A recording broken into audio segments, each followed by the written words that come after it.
Clase 3 sería ya. ¿Cómo están conformando? ¿Ya están conformando ustedes sus grupos de trabajo?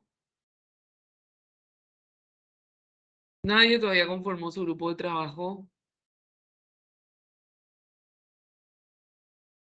Chicas, ¿no conformaron su grupo de trabajo? ¿O Creo que no, todavía. ustedes son todas del mismo grupo o no? Nosotros todavía no formamos grupo, al menos este semestre todavía no formamos grupo en Bueno, tu materia. tienen que formar ya grupos de trabajo. El primer examen, el primer parcial es individual, pero el segundo y el tercero es grupal. Así como fue el semestre pasado. Vamos a hacer un trabajo de investigación. El enfoque es urbano. La vez pasada fue el enfoque arquitectónico, ahora vamos a estar con el enfoque urbano.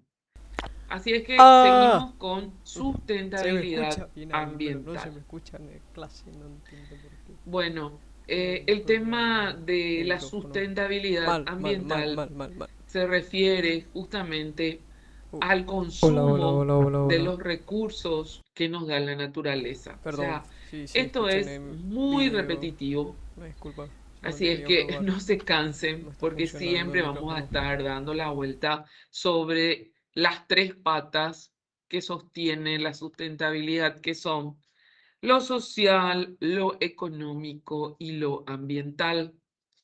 Bueno, cuando se habla de consumo de recursos, eh, se piensa en materiales que pueden ser reutilizados. O sea, acá entra mucho el tema de reutilización, también reciclaje, ¿verdad? Un material que, por ejemplo, está muy de moda, que se quiten los ladrillos de una edificación, las famosas demoliciones, ¿verdad? Que se saquen los ladrillos, las tejas y que se vuelvan a utilizar. Yo una vez he visto en una construcción antiquísima, quitaron todas las tejas, eran tejas coloniales, pero antiquísimas, y le sometieron a una limpieza, limpiaron las piezas, limpiaron y pintaron con un protector y volvieron a colocar las tejas. Lo mismo los ladrillos que se vuelvan a utilizar. O sea, lo que se hace es incentivar a la reutilización. Nada se destruye, todo se transforma en este mundo de la sustentabilidad.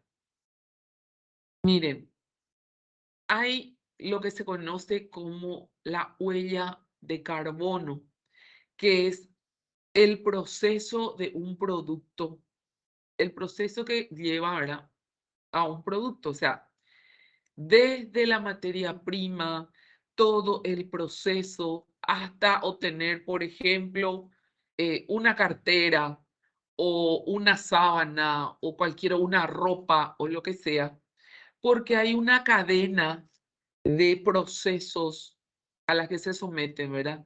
Y la huella de carbono se refiere a la cantidad de energía que se consume para la obtención de este producto. ¿Me explico? O sea, la huella de carbono de la carne, la huella de carbono de la carne. Nosotros somos un país productor de carne. Desde que nace el ternero, ¿verdad? Nace el ternero, el pasto que consume, en cuánto tiempo sube de peso, el agua que consume. O sea, en cuántos meses ese animal logra el peso óptimo para ser faenado. Y después, todo lo que se usa cuando se faena. Nosotros estuvimos en el Chaco, en la sede de Chortizer, donde faenaban los animales. Se faenaban como 1.500 animales por día y utilizaban 1.000 litros de agua para cada animal. Así es que imagínense la huella de carbono, siendo que esos animales, ¿verdad? Vimos todo el proceso, porque ellos compran los animales de los alrededores de las estancias y los animales llegan cansados, los hacen descansar, los bañan, se relajan los animales y después faenan esos animales. Y al faenar los animales, nosotros no vimos cuando le mataban, pero sí vimos ya cuando le estaban desollando. Todo eléctrico, todo mecánico, ¿verdad? Sacan la piel va, es que es el cuero va, se acumula en una camioneta y va a otro lado porque se aprovecha, se somete a un proceso para la obtención del cuero. Después comienza, se parte por la mitad la res, media res a cada lado y equipos de carniceros especializados que van quitando los cortes, ¿verdad? Los cortes. Todo lo que es a mano, la carne que es para exportación, la que se envía afuera, lomo, lomito, bola de lomo. Después último queda el tema de los huesos, que también se usan los huesos para hacer harina de hueso. O sea, se consume todo, se utiliza todo del animal. Y mucha gente se impresionó tanto con esa experiencia que se volvieron vegetarianos. La verdad que te choca mucho. No es para gente sensible. Entonces, la huella de carbono también es un tema que tenemos que controlar. La arquitectura a gran escala está acabando con los recursos de la tierra y también los flujos de residuos. Es muy importante que en una industria, hablo de las industrias porque las industrias colaboran para el desarrollo y se ubican también dentro de las ciudades, entonces debemos contar con un proceso, una planta de tratamiento en caso de que sean residuos líquidos. Tenemos que hacer una clasificación selectiva de residuos en caso de que sean sólidos. Y ustedes se preguntarán por qué. En el caso de los residuos líquidos, se hace un tratamiento previo antes de desechar ese líquido, filtrando, eliminando los tóxicos, las toxinas, los contaminantes que pudiera tener ese líquido. Y después se libera el agua. Se usan piletas de estabilización, para eso vamos a ver después también. Y en cuanto a los desechos sólidos, se apunta a la reutilización y al reciclaje. Por lo tanto, otra vez, minuciosamente se va clasificando los cartones, los plásticos, lo que es madera, lo que es metal, lo que es residuo orgánico. Si todo se aprovecha, si vamos a aprovechar, por ejemplo, los residuos orgánicos se utilizan para compostaje. ¿Saben lo que es el compostaje? ¿Conocen el compostaje, chicas? El compost. ¿Nadie conoce? ¿Sí, Como una Cristina? especie de abono. Sí, es una especie de abono el compostaje que tiene su proceso. Se usa la materia orgánica, Sí, ¿no? ¿verdad? Restos de verduras, de fruta, de carne, lo que sea, y eso se descompone. ¿Y quién descompone eso? Descomponen los microorganismos, ¿verdad? Los microorganismos que ese proceso de descomposición lo convierte otra vez en tierra, pero en suelo fértil. Por eso es que se utiliza el compost en huertas, en jardines, etcétera. Tiene su proceso, mínimo 6 meses. Ustedes pueden hacer su compostaje en su casa en un tambor, en un tacho grande, porque es echar los residuos, o sea, por ejemplo, las cáscaras de verduras y frutas de la cocina. Yo hice en la pandemia en mi casa y empecé a arrojar los residuos de orgánicos en mis canteros, imagínense. Entre mis plantas ornamentales empecé a tirar cáscaras de naranja, cáscara de pomelo, tomate, zanahoria, cebolla, papa, todo lo que era residuo orgánico de la cocina. Y el olor era desesperante, pero igual dejé que se descomponga y le eché un poco de tierra y removí entre las plantas, ¿verdad? Enriqueció el suelo, mejoró la nutriente del suelo y eso le hace muy bien a las plantas. Pero en realidad se recomienda que eso se haga un pozo, se tire, se arroje los residuos, se le ponga una capa de tierra y así se va encimando. Y tiene un proceso que dura 6 meses. Tenía una amiga que en su casa tenía un cantero con lombrices californianas, y ahí arrojaban los residuos de la cocina y las lombrices comían y procesaban. También se hace eso. Entonces, ese es el compost que se obtiene desechando la materia orgánica. En un vertedero, que es digamos que un basurero a gran escala, en un vertedero, la materia orgánica, ¿qué se hace con la materia orgánica? En un vertedero, la materia orgánica se descompone también, ¿verdad? Pero está mezclada con otras materias. Entonces, cuando ustedes ven por la calle alguna bolsa de basura con un líquido negro, habrán visto, ¿verdad? La basura en descomposición, un líquido negro que va Sí, saliendo. claro. ¿Mm?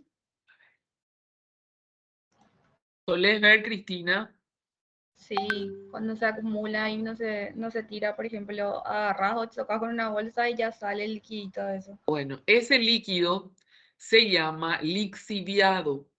Es el resultado, digamos que de la materia orgánica en descomposición. En los grandes vertederos se hacen canaletas para que circule ese lixiviado que va perdiendo la basura, ¿verdad? Va cayendo, va acumulando en unas canaletas que van a un depósito. Eso se junta y se tapa, se junta, se tapa y se atrapa el gas que genera, porque la materia orgánica en descomposición genera un gas, que es el gas metano. El gas metano se usa para como energía. El gas metano se quema y se ilumina el vertedero. Eso se había hecho hace años en Cateura, ¿verdad? En donde se juntaban los lixiviados, atrapaban los gases que generaban estos lixiviados y encendían, mantenían, ¿verdad? Todo iluminado el vertedero. En el Brasil, yo tenía un amigo, o sea, de un grupo de trabajo que habíamos hecho. Mis amigos brasileños eran de un municipio en las afueras de San Pablo que se llamaba Santo André. Un municipio muy humilde. Y este amigo me contaba que en las favelas de Santo André, ellos, para mejorar la calidad de vida de la gente, llevaban galones y galones de lixiviado, o sea, tambores de lixiviados, como combustible, y hacían que unas antorchas en las calles, porque ahí en un asentamiento informal no tenían luz, entonces con antorchas mantenían la iluminación de la zona, muy peligrosa. Imagínense, peligrosísima. Entonces, el lixiviado es energía que se utiliza que se obtiene de la descomposición de la materia orgánica. Los papeles se venden, los cartones, venden los recicladores para volver a procesar y hacer el famoso papel reciclado. Creo que ya hablamos con ustedes de eso, ¿verdad? Si no me equivoco.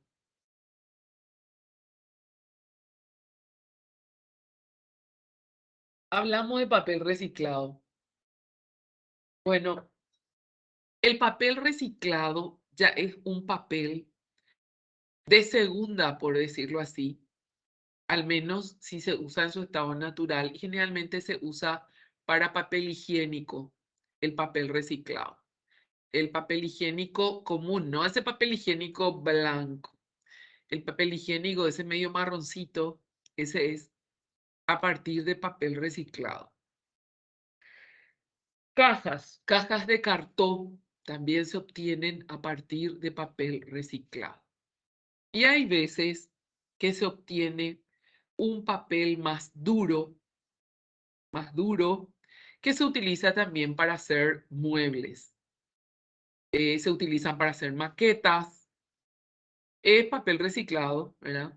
Con un material químico, con materia química que fortalece el cartón, se vuelve muy duro. Se usa para artesanía, se vuelve a reutilizar. Y eso es lo importante, que se vuelva a reutilizar. El vidrio también, yo estoy en una antigua fábrica de vidrios, acá cerca de casa. El vidrio, ustedes saben que se obtiene a partir de la tierra sometida a alta temperatura, de la mica, que son esos pequeños cristales que están en la arena, se somete a altas temperaturas y se transforma en vidrio. Ese vidrio, el vidrio reciclado, el vidrio que está roto, se puede volver a someter a alta temperatura, pero ya no va a tener una buena resistencia. Entonces, es necesario que se mezcle con materia pura, o sea, con el mineral puro, con la mica pura. Un porcentaje es lo que se puede reutilizar. Lo mismo ocurre con los metales. Lo mismo ocurre con los metales. Y algo que ustedes también van a ver es que se hacen, por ejemplo, con las ramas de los árboles, esos árboles que se cortan, esos gajos que están caídos después de una tormenta. ¿Qué se hace con eso? Se hacen unas escamas. Ahí yo he visto, viene un camioncito que tiene un motor atrás en la carrocería y empieza a introducir el tronco, ¿verdad? Limpia más o menos y empieza así, parece que tritura y saca unas escamas de la madera que es húmeda y eso se embolsa y se vende y se usa para planteras, para mantener o para jardinería, mantener húmedas las planteras o la jardinería, porque como es madera, se compone y se reintegra nuevamente a la naturaleza. En fin, estoy hablando de reutilización, estoy hablando de reciclaje. Bueno, ¿qué más les puedo decir? A ver.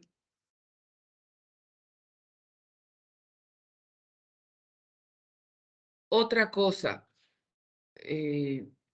sabemos que muchos de los materiales que se utilizan en los edificios son dañinos para la salud, sin embargo, se siguen utilizando. Por ejemplo, ese cielo raso de PVC es lo más peligroso que hay. Se usa el PVC. ¿Por qué es peligroso ese PVC? Porque se quema y el gas que lanza es muy tóxico. Y si hay un incendio, la gente se muere asfixiada, no se muere quemada. Entonces, hay muchos materiales que cuando están sometidos al fuego contaminan y son altamente dañinos para la salud humana. Por eso es que existen edificios o construcciones que son certificados porque utilizan materiales a la vez certificados, materiales que no contaminan, cuyos procesos no generan una alta huella de carbono. Sí, bueno. Otras de las cuestiones es, cuando hablamos de sustentabilidad, es saber utilizar la energía, hacer el uso eficiente de la energía, no usar más de la cuenta, usar lo justo y necesario. tanto electricidad como agua. Entonces, lograr estos hábitos, gente, lleva su tiempo, cuesta muchísimo. Por eso es que los ambientalistas fanáticos sufren, porque están solos, es una lucha titánica y se sufre mucho, al menos si uno se vuelve fanático, ¿verdad? Otra cuestión, reglamentos de construcción. Tenemos reglamentos de construcciones sustentables que crea un nuevo paradigma en el diseño. También hay reglamentos verdes, ¿verdad? ¿Cómo se logran estos? Con incentivos. O sea, vos dejas esto, hace esto y el municipio te hace, por ejemplo, un descuento en tu impuesto inmobiliario, etcétera. Te salva de alguna, no de infracciones, ¿verdad? Pero sí te salva de impuestos. Bueno, por ejemplo, normas deficientes pueden haber y proyectos defectuosos si no se conoce. Eso también. Bueno, ahora voy a hablar de un tema súper interesante que se llaman los principios de Hanover, ya que estamos hablando de normas, ¿verdad? Acá nosotros en el Paraguay tenemos las normas de construcción sostenible. El Brasil tiene muchos incentivos de este tipo, porque en muchos municipios ellos negocian directamente. Acá también, en Asunción, tenemos un capítulo, excepciones del plan regulador, en donde tratan temas específicos y excepcionales. Por ejemplo, uno puede negociar con el municipio disminuir la tasa de ocupación del edificio y aumentar la altura, por ejemplo, ¿verdad? O también se puede negociar aumentar la altura y me comprometo a construir más lugares de estacionamiento de lo que la ordenanza me exige. Voy negociando. Eso se hace en la etapa de diseño, siempre en la etapa de diseño. ¿Alguien que quiera comentar alguna experiencia en taller, hicieron algo? ¿Qué quieren saber? Pregunten, por favor, antes de adentrarnos en el tema.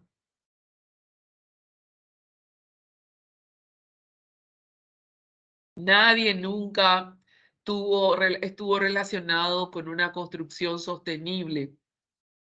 Nadie nunca estuvo en una construcción que tenía techo verde. Nadie nunca estuvo en una construcción que hacía captación de agua de lluvia. ¿No? Alex, Ceci, Cristina, Karina, Miriam, Talía, no tuvieron esa experiencia. Yo no, profe. Pero Bueno, yo yo les quiero. voy a comentar un tema. Acá en Asunción, en la antigüedad, principios de siglo, en Asunción no había instalación de agua corriente. No había. Eso data, la anterior Corposana, data de los años 60, o sea, tiene 63 años. Y antes, ¿cómo vivían antes en Asunción? Estaba el río Paraguay, pero están la gente que vive más alejados del río. Todo el mundo tenía aljibe en Asunción. Todo el mundo tenía aljibe. Todo el mundo tenía canaleta.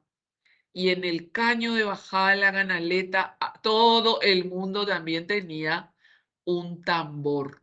Un tambor metálico. Hace muchísimo que no veo los tambores metálicos. En los tambores metálicos se vendían aceite, el aceite comestible, que antes no había embotellado, había en lata, que eran de industria argentina, se traía de Clorinda, pero nacional no había enlatado, envasado en esos tambores y se vendían al menudeo. O sea, uno tenía que llevar su botella para que le cargue el almacenero el aceite. Todo era en suelto, como dicen la gente. Muy pintoresco, ¿eh? Muy pintoresco. Bueno, ¿y qué pasaba en Asunción?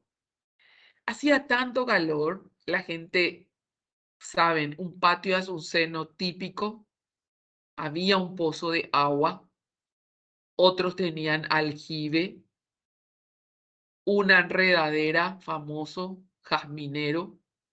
El jazminero es súper tupido, a veces no pasa el agua de la lluvia.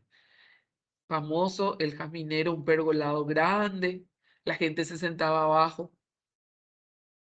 de noche cuando hacía tanto calor para que refresque un poquito. La canaleta tenía al final, el caño de bajada, tenía una tapa que parecía un colador. Y cuando comenzaba a llover, se quitaba esa tapa para que, la canaleta se limpie. Se quitaba la tapa porque la tapa atrapaba todas las impurezas y se dejaba que ese chorro de agua lave las canaletas, ¿verdad? Salía toda la basura de la canaleta, se ponía nuevamente el colador, porque era un colador grande, y se juntaba el agua. Esa agua se desviaba a un depósito subterráneo que era el famoso aljibe. Entonces, Asunción por mucho tiempo contó con aljibes. Muchísimas casas tienen aljibes. A veces en desuso, otros taparon su aljibe, ¿verdad? Otros tienen pozo, pero se hacía lo que se conoce como la cosecha del agua. Se juntaba el agua de la lluvia porque es agua destilada. El agua de la lluvia es agua destilada. Se usaba para regar. Yo recuerdo mi abuela usaba para regar su agua de lluvia.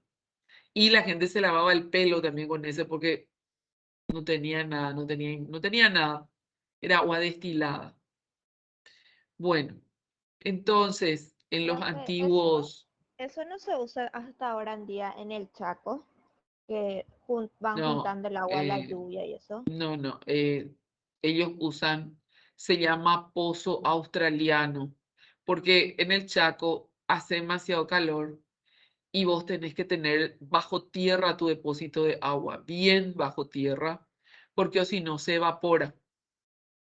En el Chaco no, yo no he visto aljibes, lo que he visto fueron depósitos, pozos australianos. En el Chaco también hacen cosecha de agua. Los menonitas le enseñaron a los indígenas. Nosotros nos fuimos a una colonia indígena y nos caímos así plop, porque todos tenían su casa con techo metálico y canaleta conducía a un depósito, a un aljibe. Ah, bueno, si vos sabés Talía que la utiliza, yo no he visto. Entonces solamente les puedo hablar de lo que me consta. Hay muchas casas que hasta hoy tienen aljibe acá en Asunción. Hasta hoy tienen aljibe. Pero cuando comenzó el tema del agua corriente, mucha gente desechó su aljibe y su pozo de agua. Imagínense, destruían su pozo de agua, conectaban el pozo ciego de los baños con el pozo de agua. Imagínense el pozo de agua que es una napa de agua dulce contaminado con el pozo ciego de los baños. Eso hicieron en Asunción cuando llegó el agua corriente. Todo el mundo quería agua corriente y se deshicieron de sus pozos. Imagínense qué ignorancia. ¿Qué hicieron? Contaminaron toda la napa freática. Eso es lo que se logró. Terrible, terrible. Bueno, entonces la cosecha del agua hacen en lugares donde no llueve muy a menudo. Pero cuando llueve se viene con todo y se junta el agua y después se procesa, en algunos potabilizan esa agua si es que quieren beberla y otros lo utilizan así, ¿verdad? Para baños, riegos de planta, lavados, etc. Bueno, hasta hoy día, Asunción, hay muchas casas, casonas y chalet que tienen pozo de agua y tienen jardines. Bueno, vamos a continuar con los principios de Hannover. Hannover es una ciudad en Alemania. El marido de la princesa Carolina es de Hannover, es un príncipe de Hannover, ¿verdad?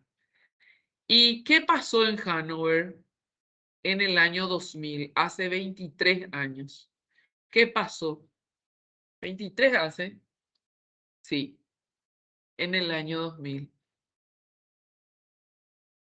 Unos arquitectos llamados William McDonough y Michael Brahart elaboraron lo que se conoce como principios de Hannover, porque eran unos principios para la exposición de Hannover, exposición de arquitectura, ¿verdad?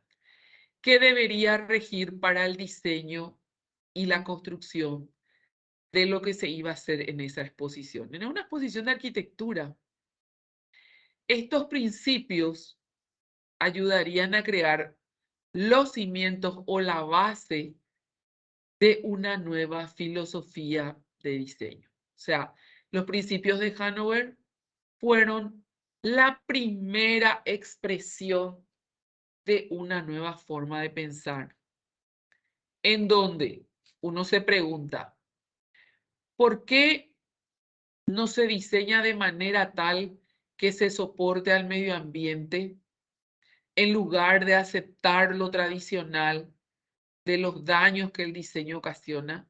Los diseños ocasionan mucho daño, pero nosotros no dimensionamos eso.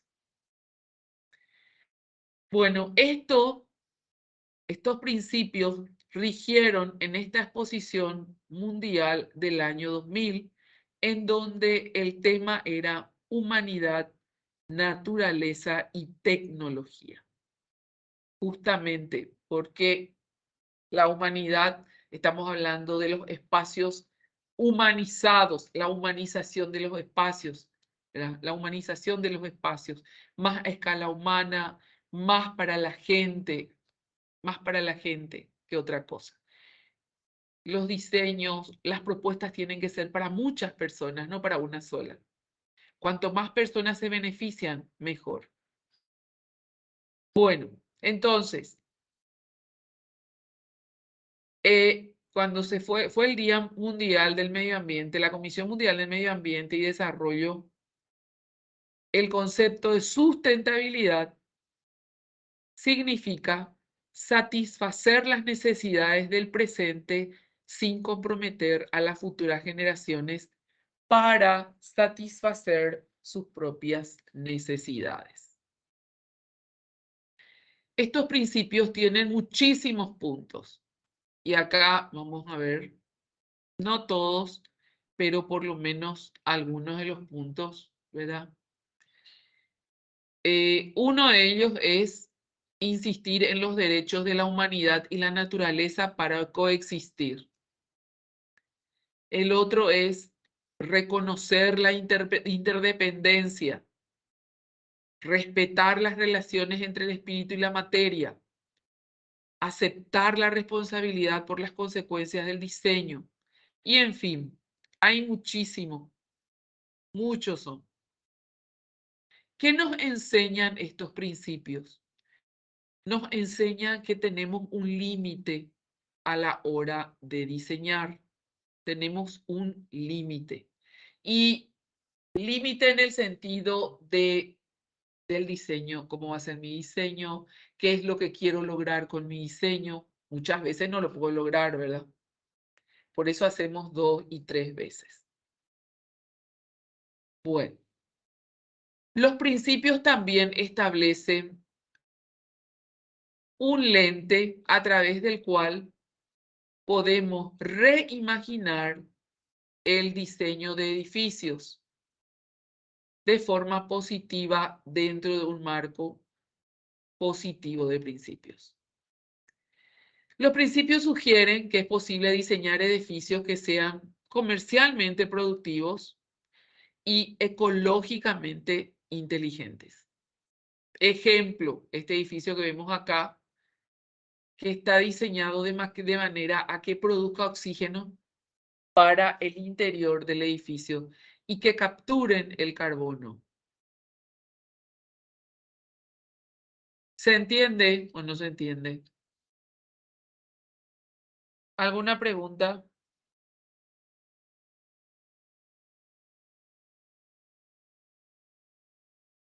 ¿Alguna pregunta, gente? Ninguna. No puede ser. ¿En serio?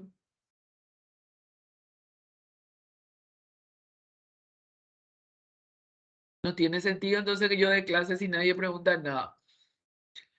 Bueno, como ejemplo de estos principios, edificios que producen oxígeno, fíjense cómo con la vegetación se pueden cambiar aspectos no muy favorecedores del edificio, aberturas, etc. En este caso está ubicado en los balcones. Bueno, hay edificios que producen oxígeno, ¿verdad? Y que capturan el carbono del oxígeno. En líneas generales, estos principios de Hanover replantean y resuelven los conflictos entre, ¿cuáles pueden ser los conflictos? Prosperidad económica, salud humana y bienestar del medio ambiente. A mí solamente me tendría que importar lo relacionado con la salud humana, la prosperidad económica, no. La salud humana y el bienestar del medio ambiente es lo que a mí más me preocupa. Porque si el bienestar del medio ambiente está óptimo, la salud de mi familia va a estar en buenas condiciones también. En resumen, los principios replantean y resuelven los conflictos entre la prosperidad económica y la salud humana y el bienestar del medio ambiente. O sea, los principios están ahí. Hay que leer los principios y ver cuál de ellos nos interesa y hacia qué nos vamos a abocar. Estas son mini ciudades, gente. Tienen muchísimos departamentos. Qué ingeniosos son, con vigas autoportantes. Re ingenioso el que hizo esto. Bueno, yo les cuento que estos principios de Hanover fueron expuestos en la exposición mundial que les comenté. ¿Y qué pasó? Ahí se dieron cuenta de todo lo que pasaba en Hanover en esa construcción, inclusive muchos se acercaron a los expositores y se ofrecieron para ayudarles, ¿verdad? Esto que ven acá es en Milán, es un edificio que tiene una serie de árboles por sus balcones. Bueno, ¿qué les parece esto? ¿Alguien quiere opinar? A ver, nadie opina.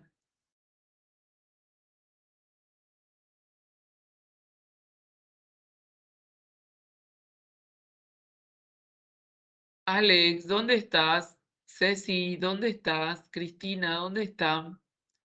Karina, ¿dónde están? Ay, no sé, Cami, no sé. Bueno, va a ser una hora que estamos y nadie habla.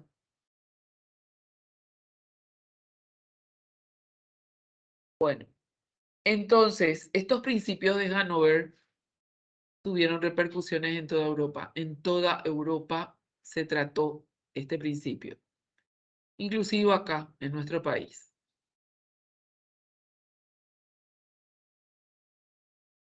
Bueno, estos principios de Hanover fueron detonante para el inicio de una serie de movimientos a nivel mundial. Ha modificado los criterios para el diseño de las edificaciones. ¿Por qué? Porque tiene que ser bioclimática. Acá tienen suerte más o menos en algo, le parece a lo que quisieron, ¿verdad?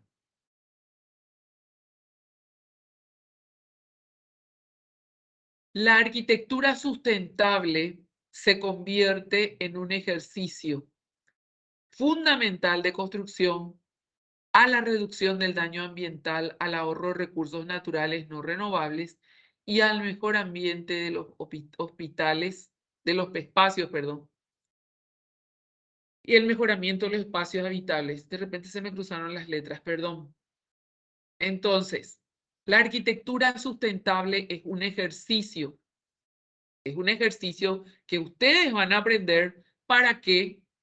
Para reducir, para mitigar el impacto, el daño que se le hace al medio ambiente con nuestras famosas construcciones. Entonces, ¿cómo vamos a hacer eso? ¿Cómo vamos a mitigar el daño?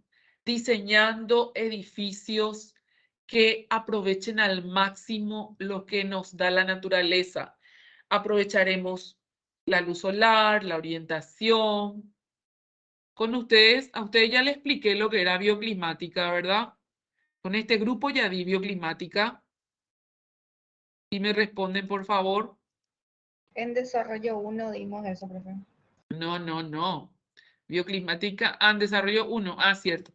Bueno, eso que vieron en bioclimática es lo que van a aplicar para lograr ciudades más sustentables, porque las ciudades están conformadas por personas, estas personas viven en edificaciones y el conjunto de todas esas edificaciones conforman las ciudades. Entonces, si nosotros utilizamos lo que vimos, esa isla de calor que aprendieron el semestre pasado, que se genera, ¿a raíz de qué se generaban las islas de calor? Vamos a repasar un ratito.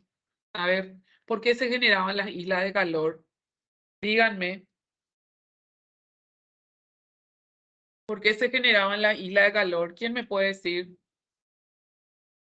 ¿No se acuerdan? Por varios factores eran, profe. Decime, por favor, algo.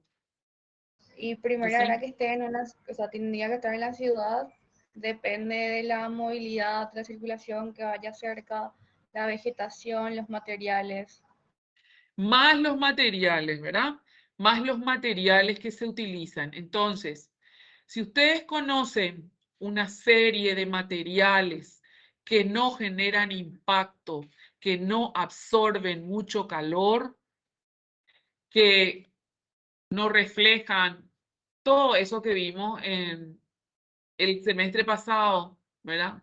Conocer materiales y utilizar la vegetación, utilizar a su favor, generando microclima, etcétera, vamos a lograr una ciudad más sustentable. Cero isla de calor. Acuérdense que la isla de calor es un fenómeno de las ciudades. Calienta el ambiente. Entonces, depende de los arquitectos eso, ¿verdad? Mitigar. No le digo que vamos a solucionar 100%, pero por lo menos vamos a mitigar. Y fíjense, ¿verdad? Las alternativas que tenemos de diseño con materiales que podemos utilizar para mitigar esos impactos. Igual generamos impacto, pero menos agresivo. Algo muy importante dentro de lo que es la sustentabilidad en las ciudades es, como les dije, la utilización de la energía. Cómo utilizamos la energía, cómo distribuimos la energía en nuestra casa. Nosotros podemos tener perfectamente un calefón solar en nuestra casa. El Hotel La Misión tiene un calefón solar porque tiene muchos huéspedes y ahorra su energía de alguna manera con calefón solar. Nosotros podemos tener un calefón solar en nuestra casa. Yo tengo en mi casa termocalefón en la cocina, termocalefón en los baños, pero quiero un calefón solar, ¿verdad? Por lo menos voy a ahorrar algo de energía, porque la energía es cara. En Europa están atravesando una crisis energética a causa de la guerra de Ucrania con Rusia. ¿Por qué? Porque estos países proveían gas.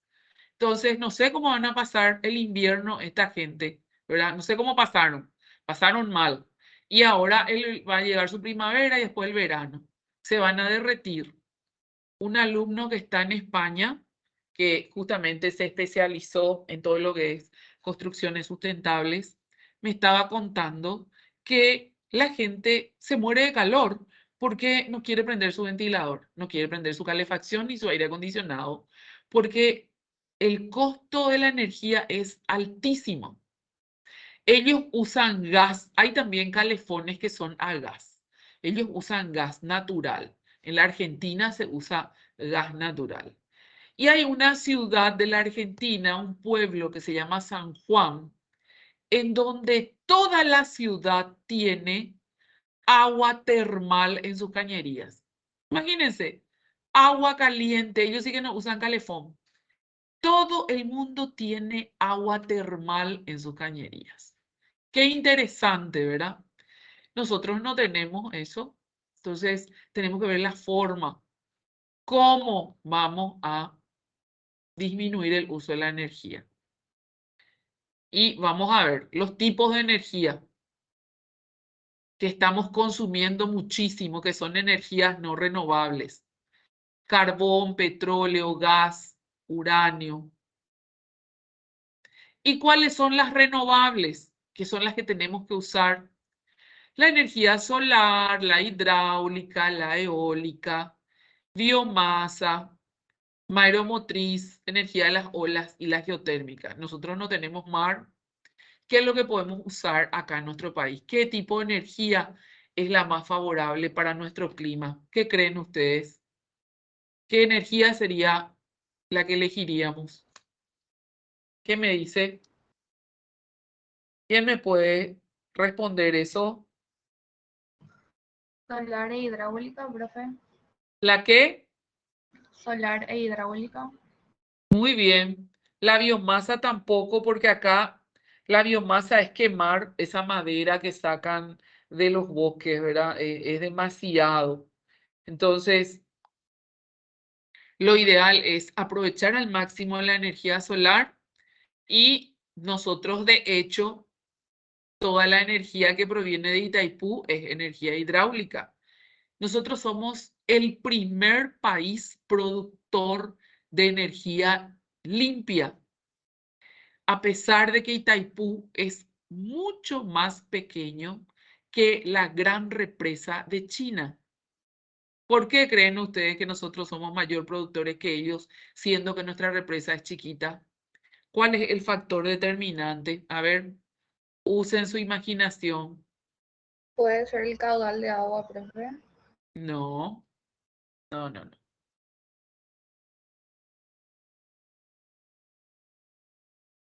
Porque ellos tienen sus estaciones muy marcadas y en el invierno se congela todo. Y nosotros no. Nosotros tenemos un invierno muy leve. El agua no se congela. Entonces, se sigue produciendo. Por eso le ganamos a China, porque en los meses de invierno nosotros seguimos produciendo. Acá se produce todo el año energía hidráulica, o sea, energía limpia, todo el año. Energía extraída de la biomasa es la que se obtiene de los compuestos orgánicos, ¿verdad?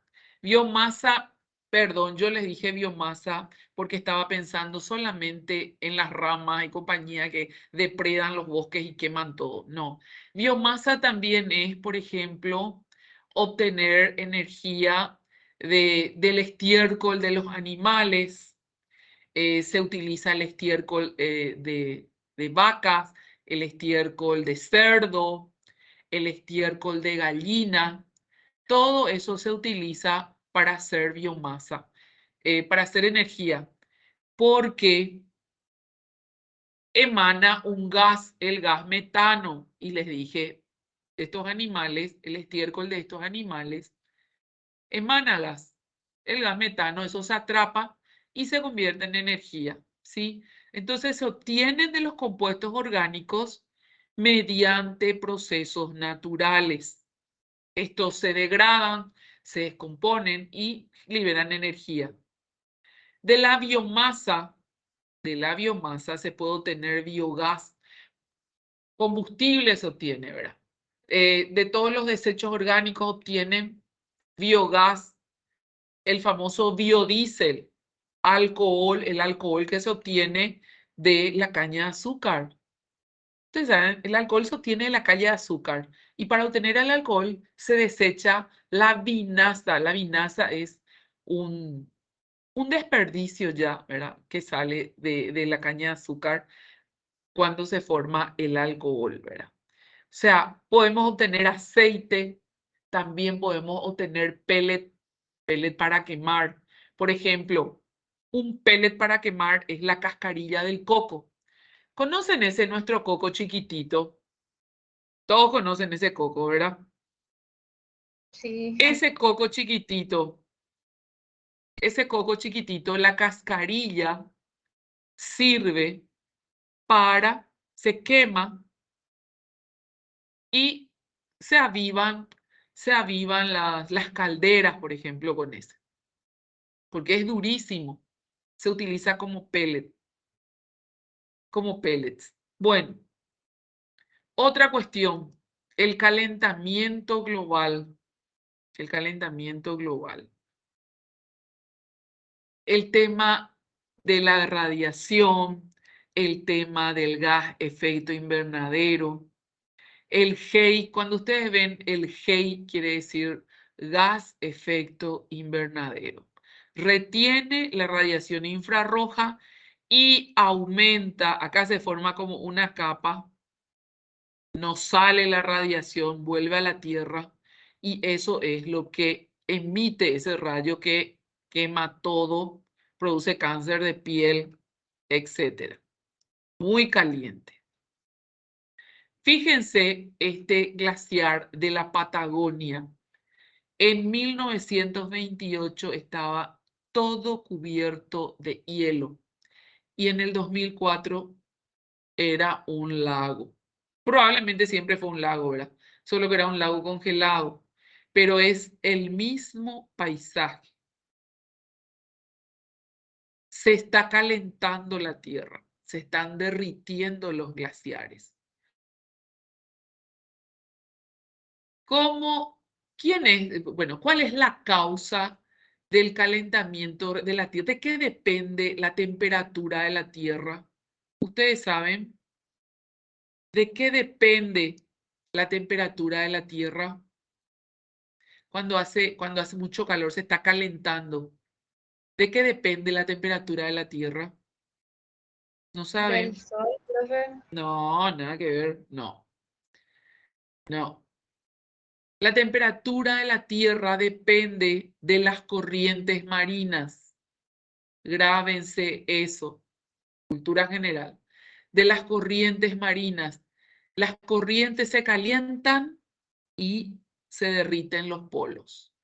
En Salvador Bahía, Brasil, al norte de Brasil, se produce un choque de corrientes de dos océanos y se forma así una espuma grande y se nota perfectamente dónde se unen los océanos. No se mezclan las aguas.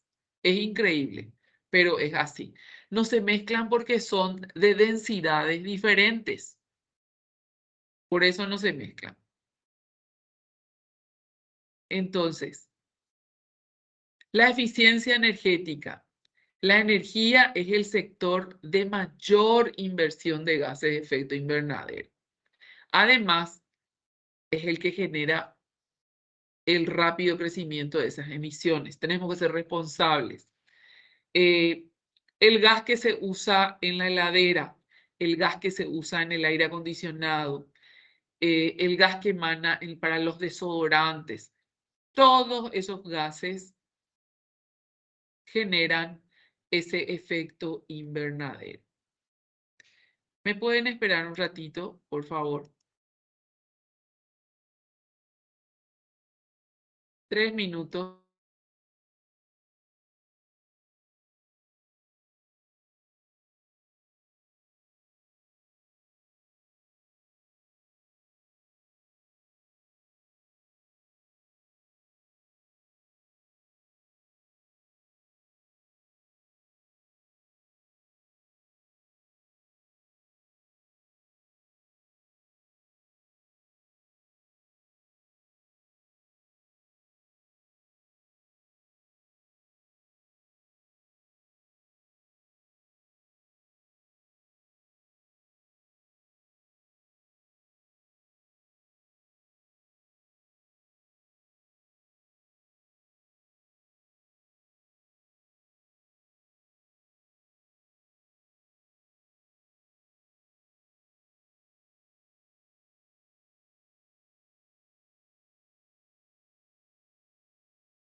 Perdón, continúo.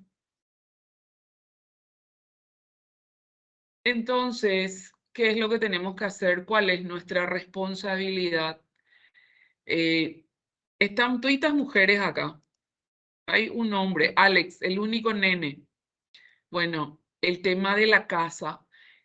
Por ejemplo, ¿qué artefacto, o sea, qué electrodoméstico utiliza más energía?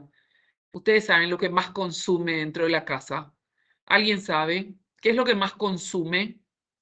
Alex, ¿vos sabés? Ceci, ¿qué es lo que más consume? No, no es la heladera. Lo que más consume es el secador de ropa, el aire acondicionado, la plancha. La plancha consume muchísimo, pero lo que más consume es, por ejemplo, la estufa.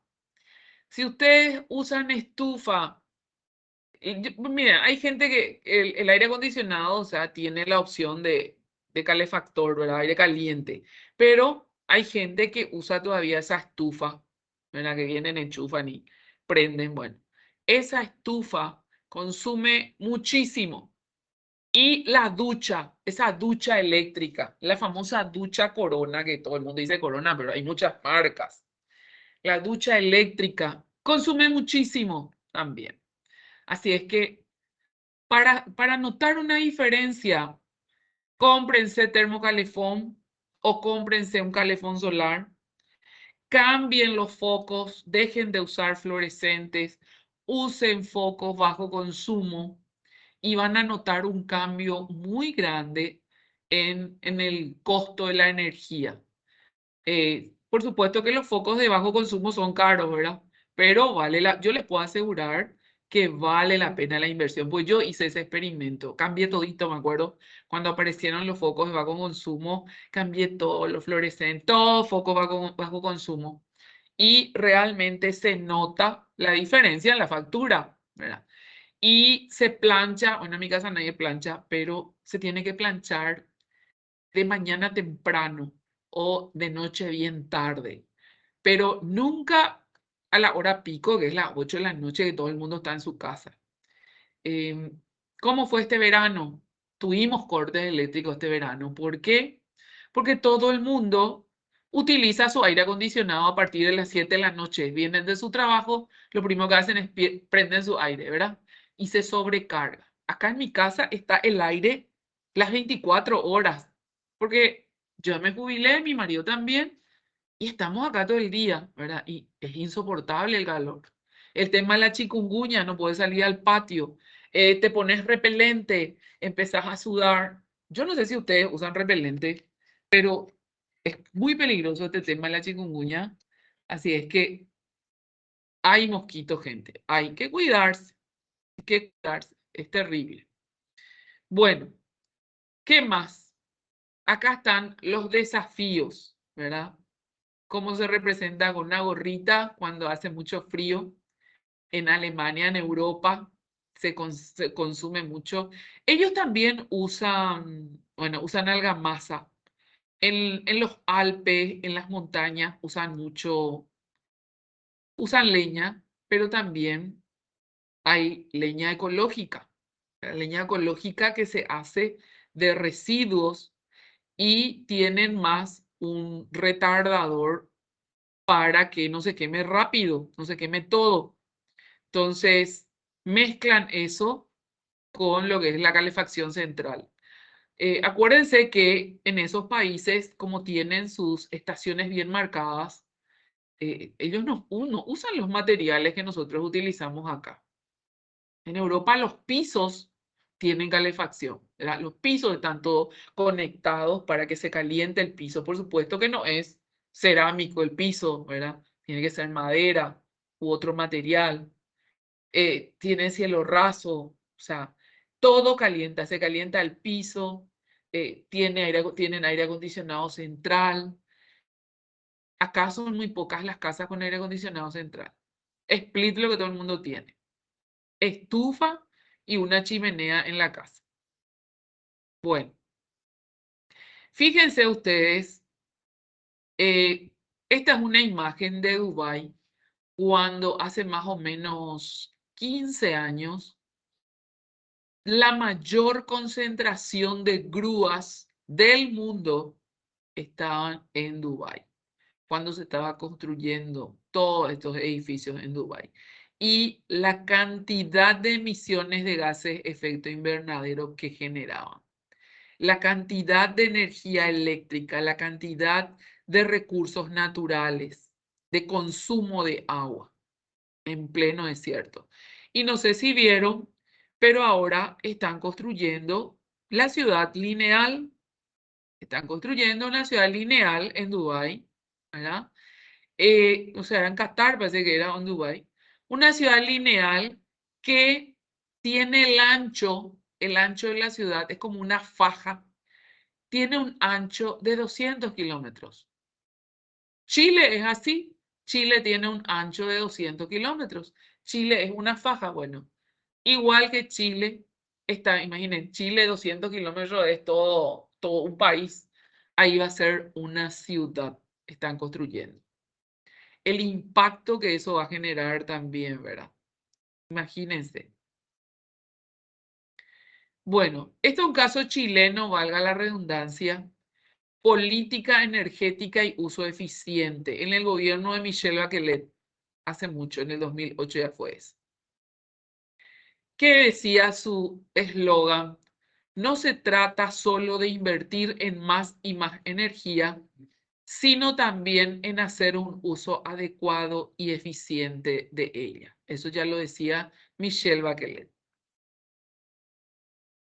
El Ministerio de la Energía hablaba, era cuando eso era candidato, el que después fue presidente, ahora es otro, el anterior. No podemos seguir utilizando la energía como si fuera infinita. Nuestra tarea es incentivar el uso eficiente de la energía. Y nosotros hasta hoy día creemos también que nuestra energía es infinita, especialmente el agua, ¿verdad? El agua es un recurso que está en peligro y nosotros obtenemos nuestra energía hidráulica a partir del agua, energía limpia, pero no llega a todo el país porque no tiene la infraestructura suficiente. ¿Cómo se trabaja en los lugares más recónditos? No llega la energía, o sea, no llegan los cables. Ustedes mismos ven cómo se roban los cables. Entonces, esas localidades que están muy alejadas apuestan a la energía solar. Ya en el Centro de Investigaciones en el PTI de Itaipú, hace muchos años, nosotros nos íbamos todos los años antes también con los alumnos al PTI, ahí ya veíamos los planes, ¿verdad? Sistemas energéticos a partir de fotocélulas o de paneles solares, ¿verdad? Paneles solares, pilas fotovoltaicas, para que cada poblado tenga su luz, tenga iluminación y ahí es por hora. Captan la energía, almacenan y en la noche, y a cierta hora se apaga todo. Así se manejan ahí. ¿Algún comentario? Gente, ¿podemos llegar hasta acá? ¿Alguna pregunta? Profe, Cristina, yo quería preguntarte acerca del trabajo que mencionaste nomás, que teníamos que hacer grupos. sí, van a hacer un trabajo en grupo, pero para el segundo y tercer parcial. El primer parcial es un examen personal. Ustedes van a completar. No se preocupen. Yo les voy a dar los datos con tiempo. ¿Otra pregunta? Quería preguntarte si puedes subir esto a la plataforma. Voy a Tus actualizar la archivos. plataforma. Tengo que alzar 3 clases ya. Este fin de semana quiero ponerme al día con todo porque tengo muchísimas materias. Ya no me da el tiempo, pero voy a subir, no se preocupen. ¿Alguna pregunta? Y nos vamos. Esta entonces es la lección la clase 3 y es lámina 20. Profe, la fecha de exámenes ya se dieron. Ustedes eligen y tienen que poner en su descripción de grupo. Necesito que decidan eso y me pasen, por favor, porque yo también tengo que completar. ¿Ok? La primera Profe, semana siempre es.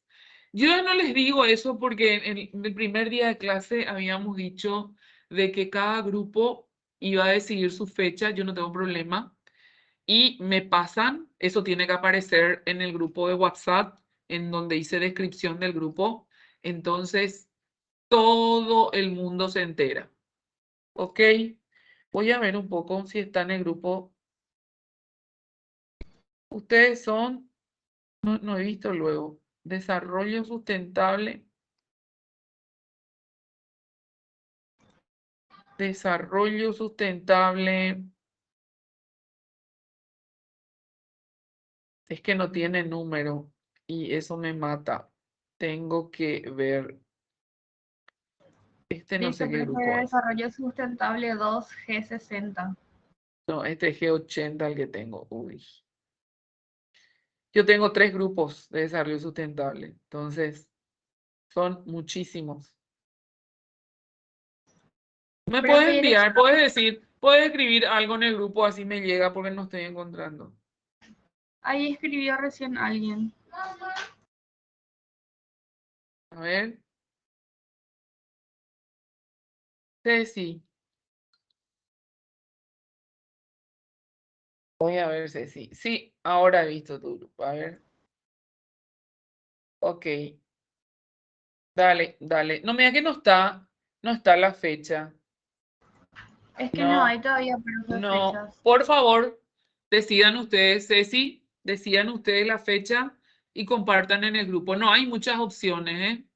No hay muchas opciones. ¿Tienen el calendario académico? Sí, profe. Bueno, tiene que ser una materia que tengan los jueves y va a ser el mismo, con tal de que no sea taller. Taller se deja para la segunda semana. Porque yo eso también tengo que presentar, quiero presentar este fin de semana. Así es que les pido por favor que suban entre hoy y mañana. Entonces yo el fin de también me pongo a enviar eso porque el CAT me pide. ¿Sí? Acá veo gente que se unió recién. ¿Quiénes se unieron recién? ¿Alguno de este grupo? ¿No? Ya.